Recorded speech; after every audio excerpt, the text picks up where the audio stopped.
Hi, my name is Volker, and this is Application, the TYPO3 Community Podcast. Welcome to Application, the TYPO3 Community Podcast.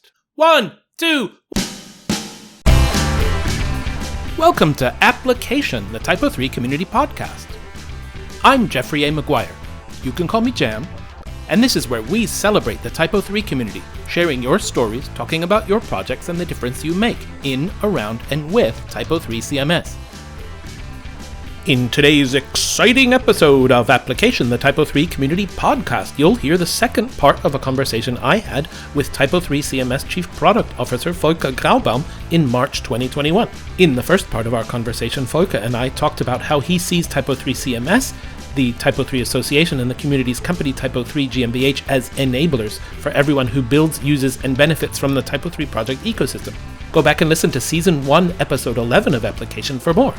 In this episode, we learn about Volker's origin story in TYPO3 starting in 2002 and hear some of his stories and memories from the community's early days. The introduction of the extension manager, the very first TYPO3 training session, Volker's first time at TYPO3's famous community tech conference and snowboarding event, TYPO3 Board, while finishing his graduation thesis, which was a business plan for the TYPO3 agency that Volker went on to found and run for 20 years, even though the banks assessing it told him that the internet was only a passing fad. In terms of Volker's role as Chief Product Officer, we touch on the importance of finding and developing new groups of users, new geographies, and verticals in places where TYPO3 is not an obvious choice. Volker tells a neat story about how TYPO3 was doing headless and decoupled before it was cool, and before those were actually terms for that, as far as I know, and makes a really superb point, saying, as a content management and delivery system, we have to know how to tell good stories and create good content. If we don't know that, we aren't able to deliver and manage it. I hope you enjoy this episode as much as I enjoyed speaking with Volker to make it.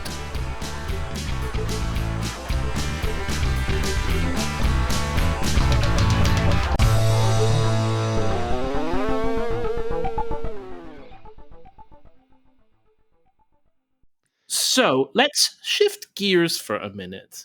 How and when did you get involved with TYPO3? How did you discover it? Actually, it was 2002, I think.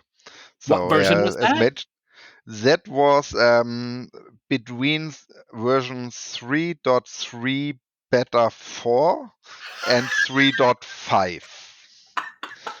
So it was actually at the time where Caspar said, "Oh, I have to do something," and asked his wife if he has 2 weeks time alone in his cellar.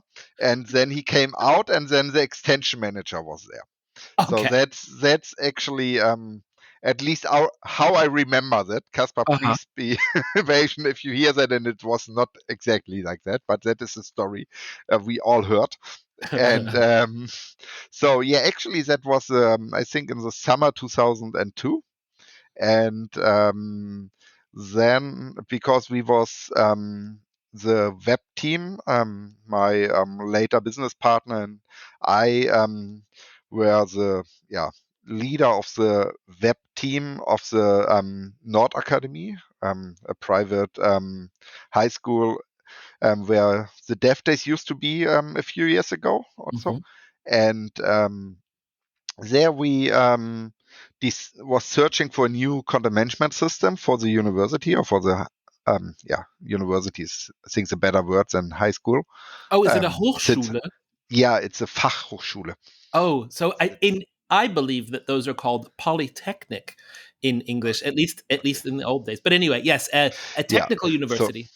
and so we we was looking, and then we decided, TYPO3 seems to be the best system.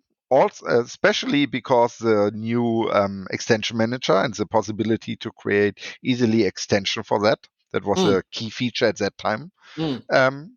And then there was the first training. I think it was in October, November 2002. And guess who was our trainer at that time? Wait, am I really supposed to guess? Yeah. Was it Matthias Schreiber? Yes, exactly. So, Okay. um, it was there we meet. Matthias the first time. And then, it was a really funny weekend where we learned really a lot of things. And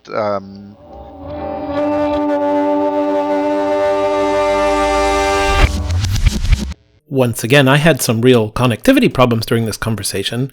Here, we got cut off, and I pick up the thread where we had left off. You were at the Nord Academy, and there was the first ever TYPO3 training, and Matthias Schreiber was the trainer. Exactly.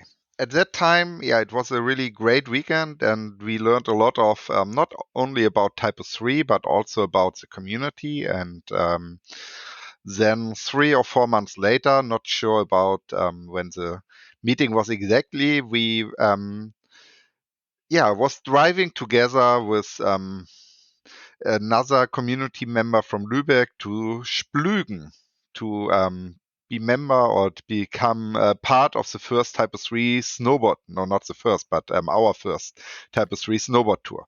TYPO3 board. Exactly.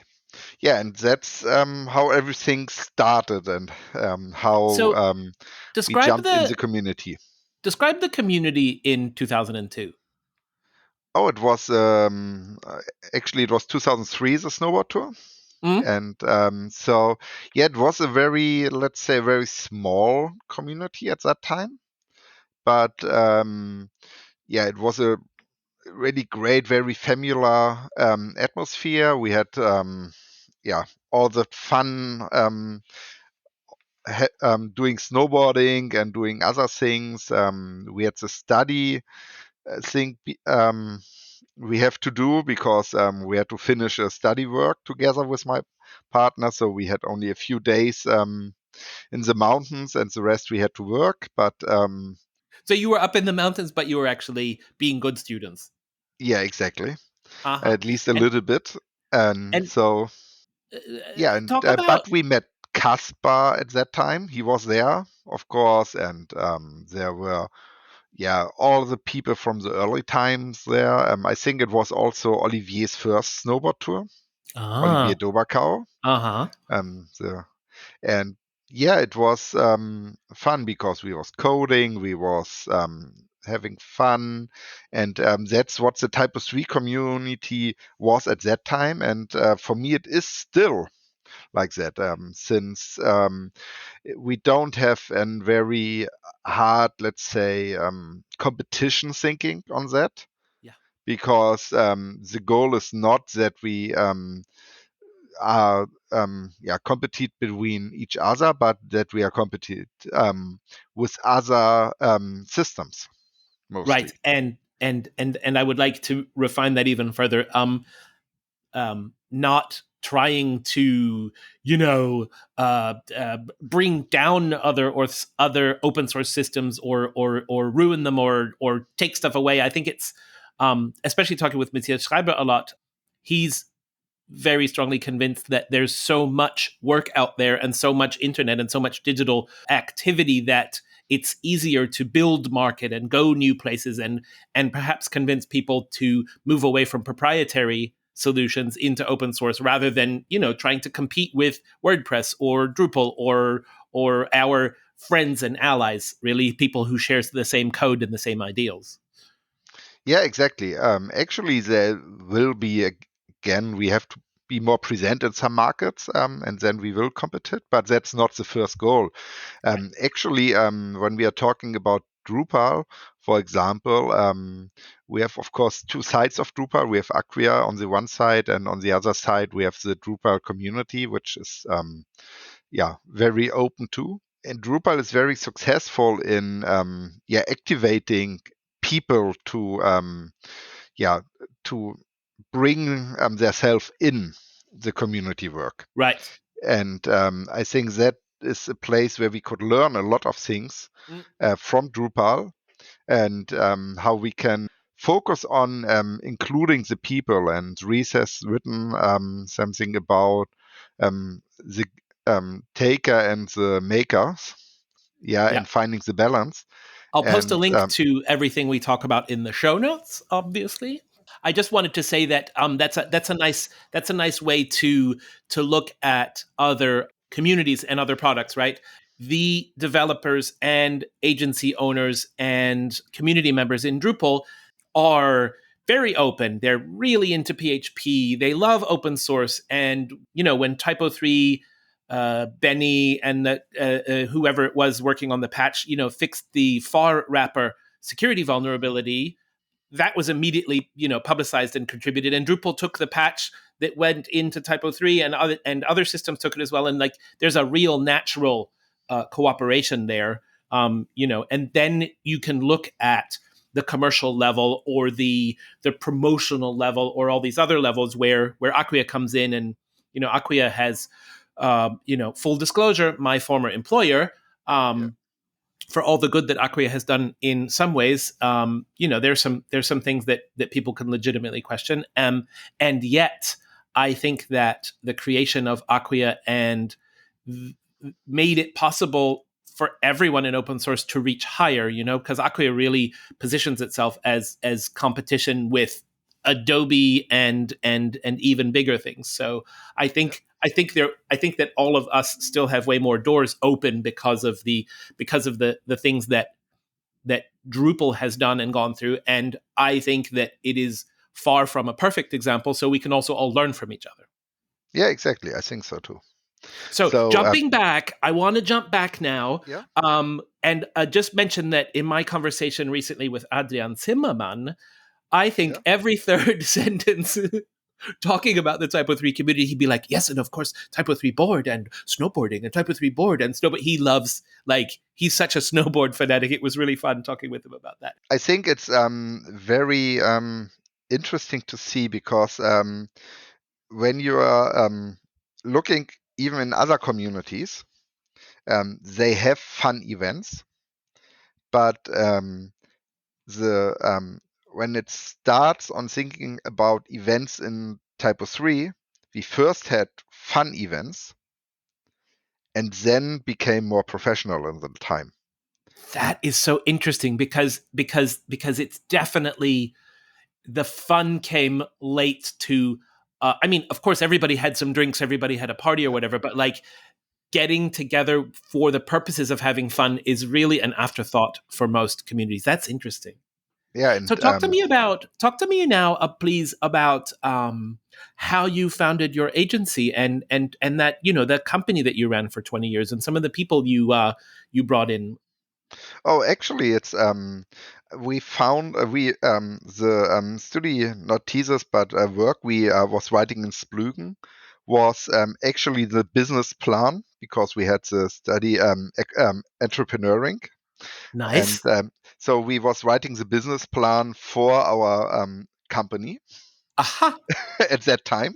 Wow. And it was totally focused on open source, and it was quite funny because we don't wanted to collect money, but the business plan was given to different banks to get a feedback for the voting for the results. And the banks said, "Oh, it's a really solid business plan, but the internet, isn't it dead?" The internet is just a passing fad. Yeah, it's and that was quite fun. But and then we founded TYPO3, and did they? first, But did they tell you? Did they tell you to do something else? Did they say you should publish a newspaper or? No, it was just a study work. So it's but I started Enid, and my partner joined later full time. In the beginning, he was there, and at that time, I already worked with a lot of people from the TYPO3 community on a freelance base, and I already always try to think about how we can solve things so that it can come back to the core. And later I became bug maintainer. That was a time where I was still coding. We've founded the commerce initiative. It wasn't an initiative in that time, but three agency together was building a complete new shop system for TYPO3. Aha. And actually, at that time, it seems to be the right way, but it would have been necessary to spend much more energy in that to make it a Sure. stable, future What based. year? What year? What year are we talking about? I think 2005. Right. So anyone listening now who doesn't remember the 2005 internet, there were not web services. There wasn't e-commerce, via API. There wasn't this. This wasn't a thing. Really, there so much of what we take for granted now wasn't there, and just it made perfect sense to start your own CMS in the late 90s and the early 2000s. It made perfect sense to build whatever it was that you needed into the package that you were using. I joined open source in 2005, and there wasn't in 2002 and 2005 there wasn't GitHub. There wasn't even Git, right?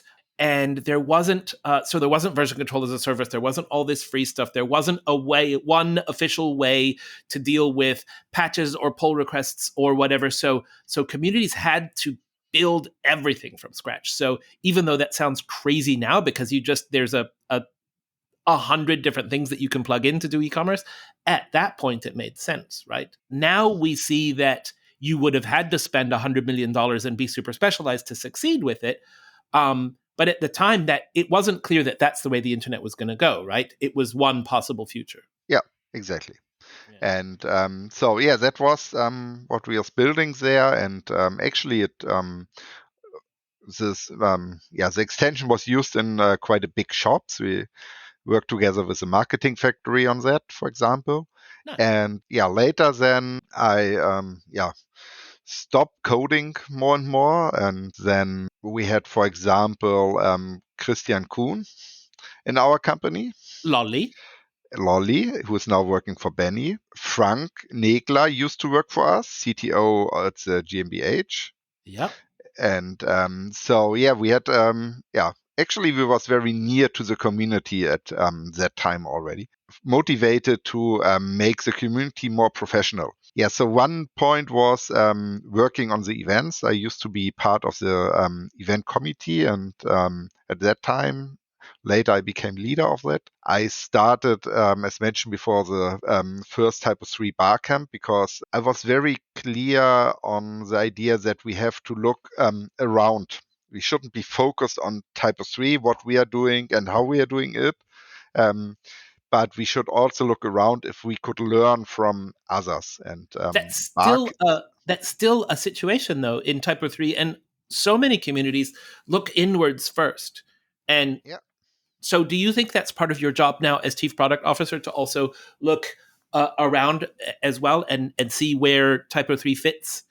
definitely. Yeah. It's a very important part of my work, I would say, because of course, it's important that we are focused on what we are.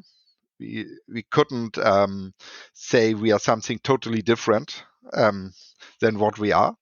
But we of course have to first and then second we have to listen to the community, to all the people who are using TYPO3 and know from the market what they need. But to adapt new user groups or verticals, it's very important that we are listening to the market itself and Right. have a look what are people doing right now and what are they doing good, where can we learn things and so on. So, how do you research a market that doesn't know about you? How do you find and define and discover and communicate with people who could really benefit from using TYPO3, but don't necessarily know about it or consider it now? There are a lot of people where it's very easy to explain that TYPO3 is a really good choice, but they're afraid of the market, especially when we look outside, I would say, DACH and Netherlands.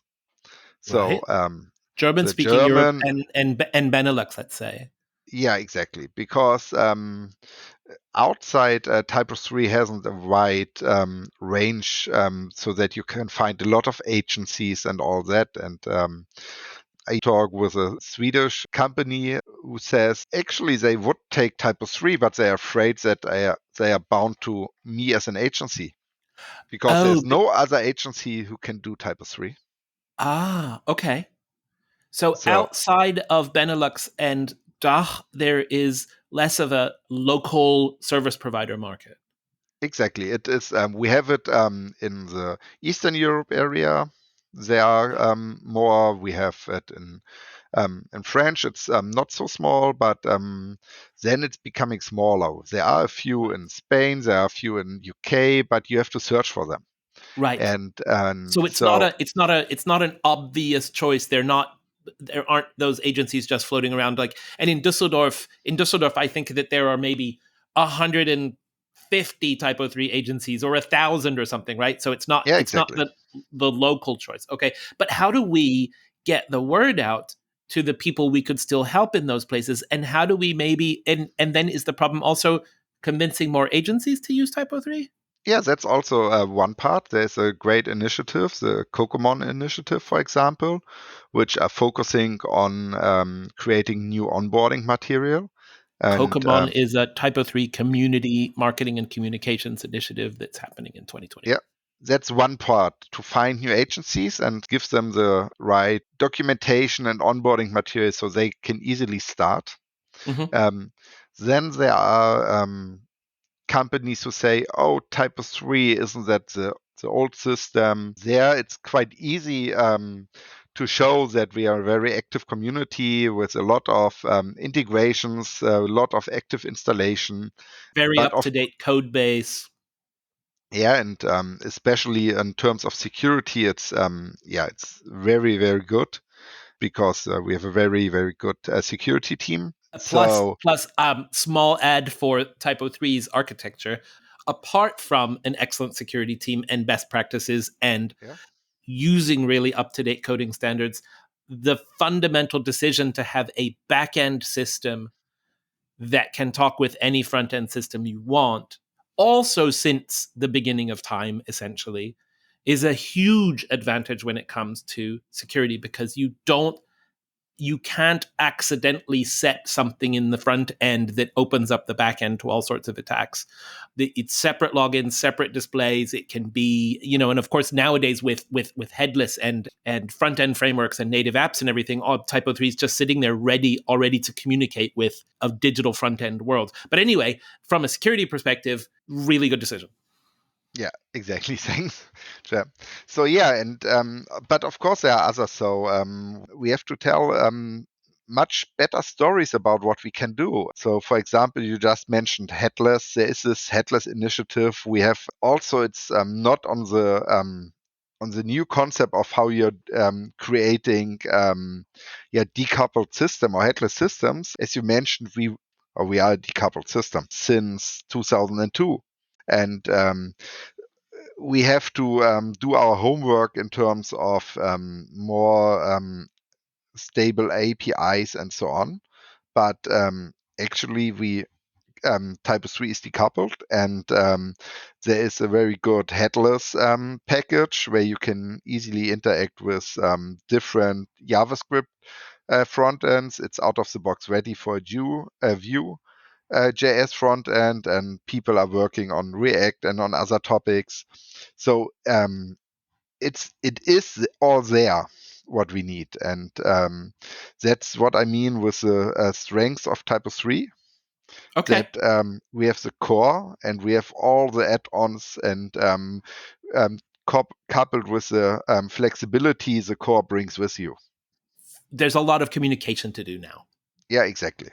right? The And technology's there, the community's there. That can always grow, that can always improve. Now more people need to hear about it. Speaking of telling good stories, what is the coolest thing that you've ever built or done with TYPO3? what's the coolest thing is actually I think we use TYPO3 for a big tourism company, and they had this iPad catalog, Mm-hmm. and we make an aggregation of all the content coming from outside, possibility to add the content and enrich the content in TYPO3. And then we have created a grid system in the backend. So the people could use the different content types and the different content structures and put it at the right place in their structure. And the grid we had in the backend was actually the grid we had on the iPad. Mhm. So after that, we pull it out to the iPad, the content, and then they had a really, really great iPad app. So, And and was that like an in-store sales tool for them to take people through holidays, or could I use that at now home it's as well? more a catalog. It's more print catalog to read. They don't have the buying button at that time, but Oh, it was getting the experience of all the great places they had. uh-huh. And what is quite cool is that actually what I'm describing here right now is the job headless systems are doing and what they are saying what they are the best for. Right. And when I now think about when we have done that, it was, I think, 2012 or 13. So And you were no, using it to integrate diverse data sources, enrich and organize the data, and then output it to a native iPad format yeah, in 2012. That is pretty cool. it is. Yeah. And when we are talking about other stories, it's not what I have done. Actually, I'm not in the company. I don't have to say what my agency is, but what you can do with TYPO3. And I really like the case where you use TYPO3 as a kiosk system, so Hmm. that it was running on all the point of sales on a kiosk system. All TYPO3 installations which are interacting with backend server, which are sending out data to all the kiosks, but also can work locally. Hmm. So we have this point of sale functionality there, Wow. and I think it was done in 2010, something like that. Whew. So yeah, and Wow. so yeah, it's actually course we have in terms of technology we moved on, and TYPO3 is going the way with it. But in terms of use cases, we can tell all the cool use cases we are doing right now Yeah. and have done and built it already 10 years ago, where it has no name for that. Right. And before it was cool. And yeah, Yeah. interesting. And I wonder if the people who've built that stuff, 10 years ago and before it had a name and before it was a trend and Mhm. I wonder if we forget to tell those stories because it was, so long ago and it's so obvious that we can do it. Do we forget that other people need to know that stuff or that stuff is still up to date and relevant? Yeah, I think we forgot it at that time. Mm. Actually, we used to be very focused on the community.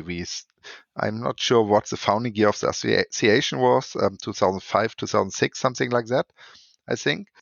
Since we don't have this commercial view on that, there was a lot of agencies working with that who has a commercial view, but Yeah, yeah, internally, the community don't have this commercial view, and it's like it's not very interesting to tell the story from a business value side. Of course, we had the conferences and the developer days where we are showing really cool use cases from a technical view.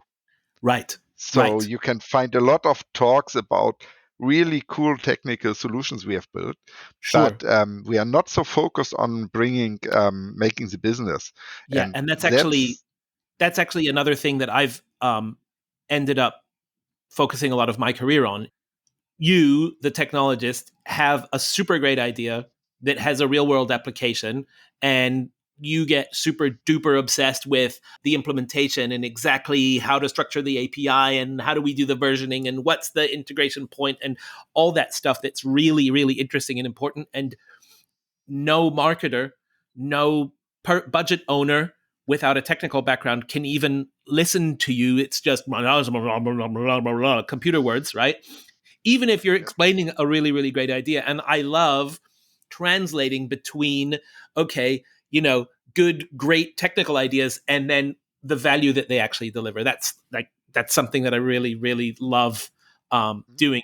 And I was in open source back when it was only developers and it was only technical people. And I know exactly what you're talking about. And if you even tried to bring a case study to a conference, people were like, I had some of my early talks when I was trying to understand what I was thinking, and I was presenting these crossover ideas, and I was told, I'm not going to name events, but I'm still a little bit hurt.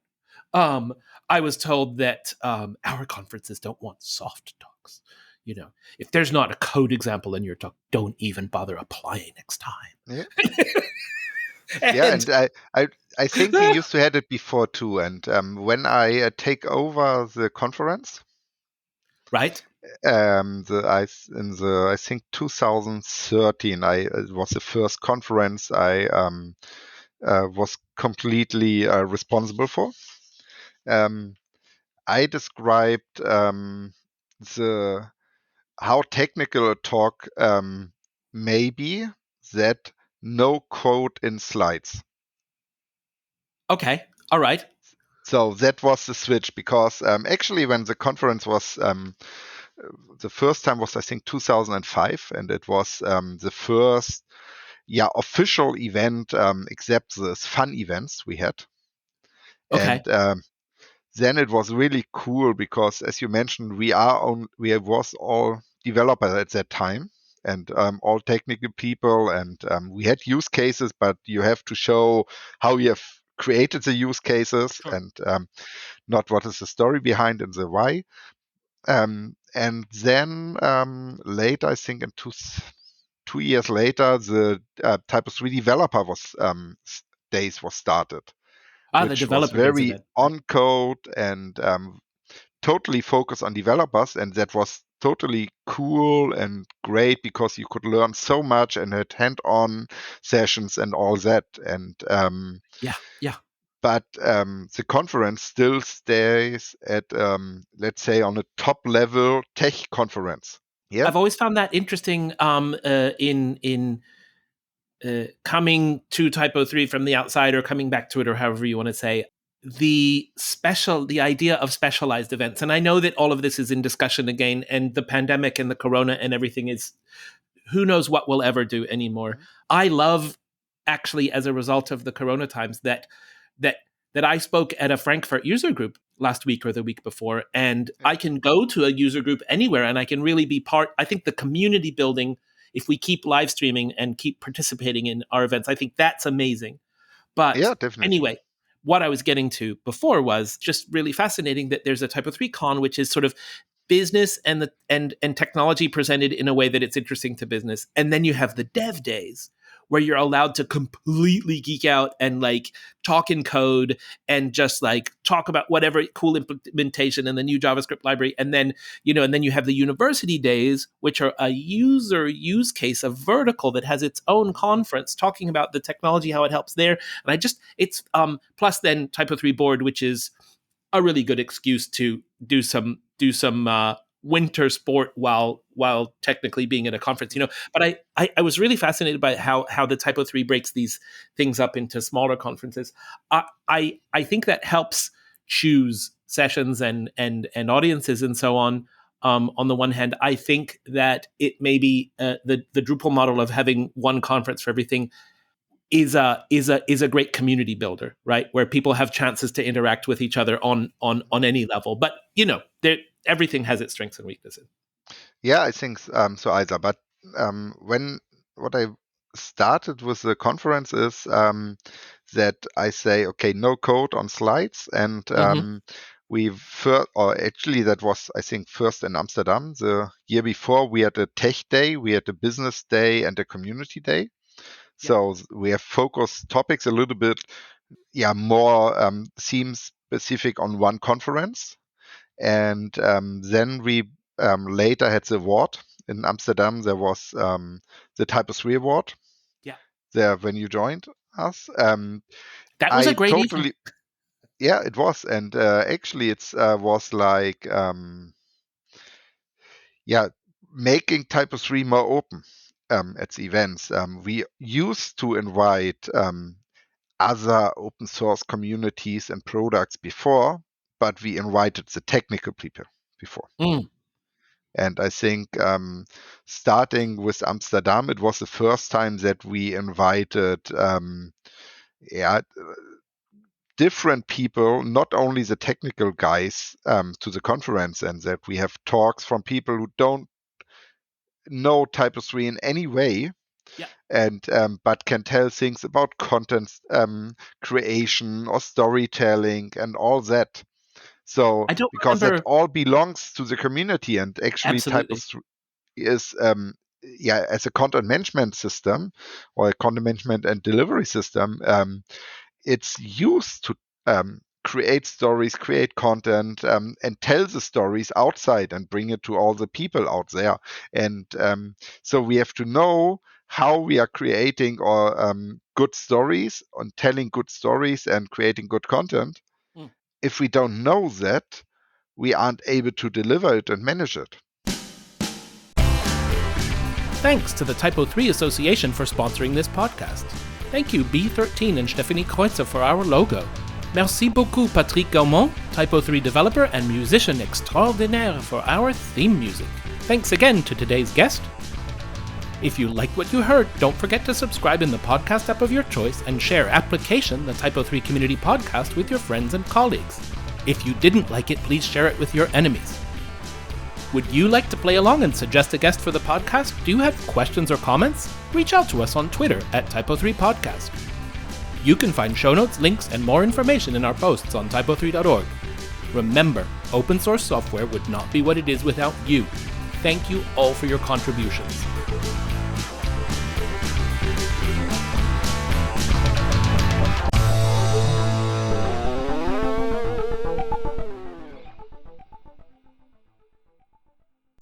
Cut.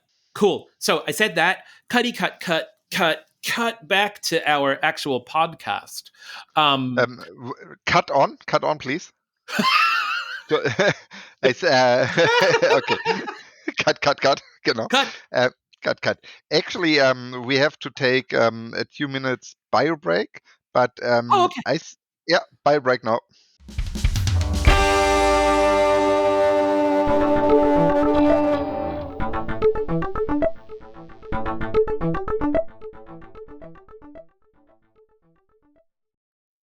Okay, we are back. After how was your bio break, Volker? Mine was very satisfying. Yeah. I also got a tiny coffee. Yeah, actually, I have great water. And I'm doing good things with the water. It's Viva con Aqua. Right. So is that like local water that's made fuzzy rather than driving water all around the world? Something like that? Yeah, actually, it's local water, but it's also they are spending money they are earning for better things. I think for that other people have water in areas where it's not free. Great. Excellent. Very, very good. Doing what we can. So cut.